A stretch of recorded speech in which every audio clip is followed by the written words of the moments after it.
ፈተና ይመጣል። የትኛውም ህይወት ፈተና ነው። ትዳርሽ ውስጥ ጠብቂ። ያልሞላ ነገር ካለ ያልተስተካካ ያልሰጠሽ ነገር ካለ ጠብቀው እስኪሰጥ። ባይሰጥህም በጉድለት ልታመሰግነው ግዴታህ ነው። የተፈጠርንበትም ዓላማ ይሄ ስለሆነ በዓለም ሳላችሁ መከራ አለባችሁ አይደለም። ነገር ግን አይዟችሁ እኔ ዓለምን አሸንፌላችሁ ብሎናል።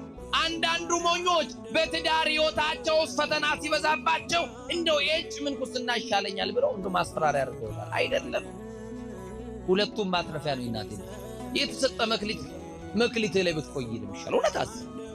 በጉድለት ሰዓት አይደለም፣ በክስረት ሰዓት አይደለም፣ ዘመድ ሲሞትብህ አይደለም፣ ከእጅ ያለው ሲበተን አይደለም፣ ቤት ጭቅጭቅ ሲነሳ አይደለም። ደስታ የሆነ የሞቀን ቤት ነው ለእግዚአብሔር ትቶ መውጣት።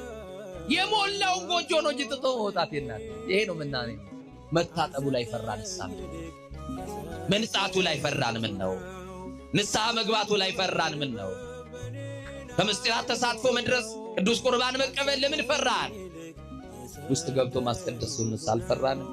ዛሬ ለረከሱ ለተዳደፍ ነው አማኑኤል በእውነት ምህረት እንዲያደርግልን ቅዱሳን ያልቀሱልን።